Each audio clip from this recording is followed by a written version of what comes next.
Hello, and welcome to another episode of Let's Talk English. I'm your host, Sabina, and I am so ready for today's topic. I have my favorite vanilla latte right here, and I'm ready to chat. And I'm Brandon, your co-host, and I've got my trusty mug of black coffee, no sugar, no cream, no vanilla. It's great to be here, Sabina. No vanilla? Brandon, you're missing out, which is actually the perfect starting point for today's episode. We are talking all about one of the world's most popular drinks, coffee. That's right. And as our listeners can probably already tell, Sabina and I are on opposite sides of the coffee spectrum. I'm what you might call a purist. I believe coffee should taste like, well, coffee. A purist. I like that. I guess that makes me an adventurer. I see coffee as a canvas, a starting point for all sorts of delicious creations. A canvas for sugar, maybe? Just kidding. Mostly. So let's start with my side of the argument, the black coffee drinkers. For me, it's all about the bean. Okay, the bean. Go on. Well, where the coffee's grown, how it's processed, the type of roast, all these things create a unique flavor profile. You can get single origin beans from Ethiopia that have these amazing natural blueberry notes, or a coffee from Colombia that tastes nutty and chocolatey. Blueberries in coffee without adding any blueberry syrup? I'm skeptical. Absolutely.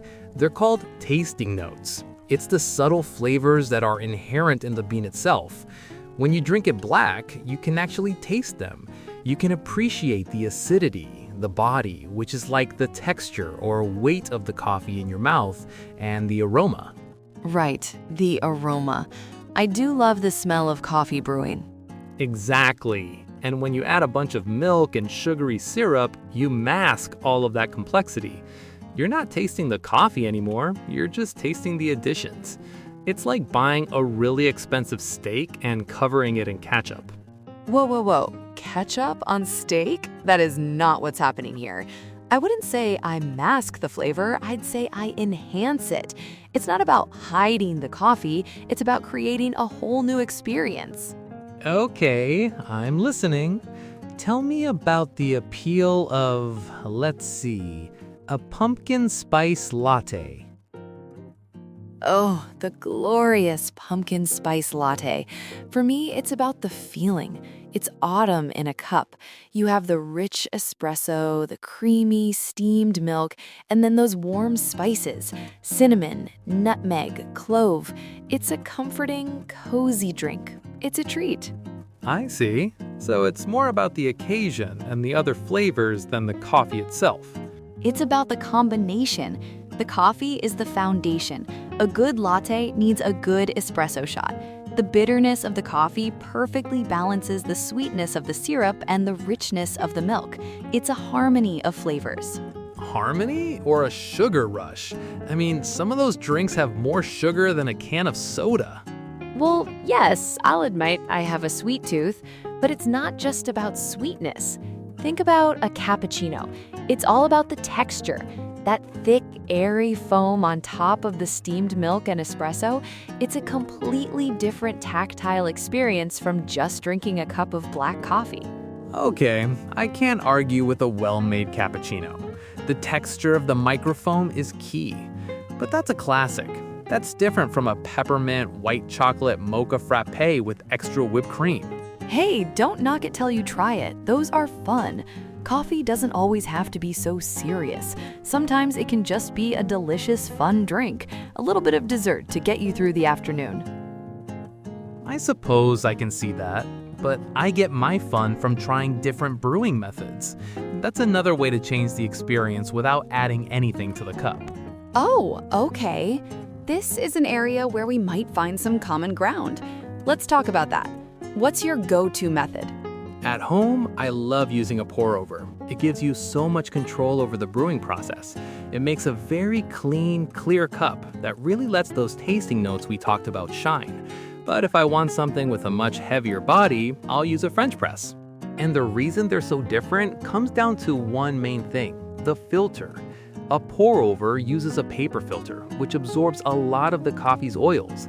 That's what gives you that super clean, crisp taste. The French press, on the other hand, uses a metal mesh filter.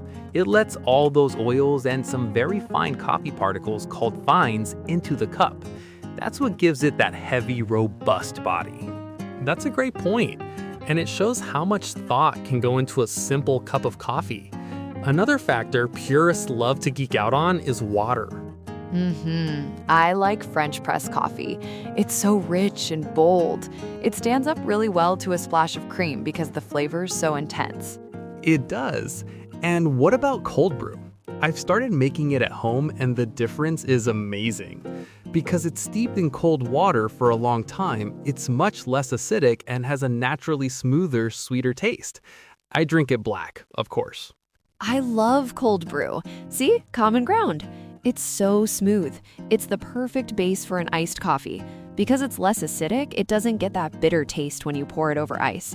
I like to add a splash of oat milk and maybe a little caramel drizzle. Of course you do. But we agree on the base. The cold brew itself is fantastic. So really, it all comes down to what you're looking for in your coffee experience. Are you looking to appreciate the fine details of the bean? Or are you looking for a comforting, flavorful beverage? Exactly, and neither one is wrong. It's just a matter of personal taste. The great thing about coffee is that it's so versatile. It can be a simple, bold cup of black coffee for the purist, Hear, hear. or it can be a creative, seasonal gingerbread latte for the adventurer. Well, this has been a great chat, Sabina. And for our listeners learning English, we used a lot of great vocabulary today. Let's do a quick recap. Great idea. Brandon, you called yourself a purist. What does that mean?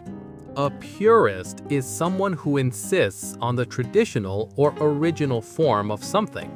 In my case, I want the pure taste of coffee. And I called myself an adventurer. I'm more open to new and exciting experiences, even with my coffee. We also talked about tasting notes, which are the subtle, natural flavors in coffee or wine. Right, I use the phrasal verb to mask the flavor, which means to hide or cover up the real taste of something. And I mentioned having a sweet tooth, which is an idiom that means you really enjoy eating sweet foods.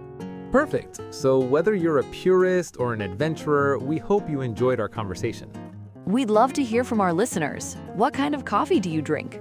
Are you Team Brandon or Team Sabina? Let us know in the comments. Thanks so much for tuning in to Let's Talk English. We'll see you next time. Bye, everyone.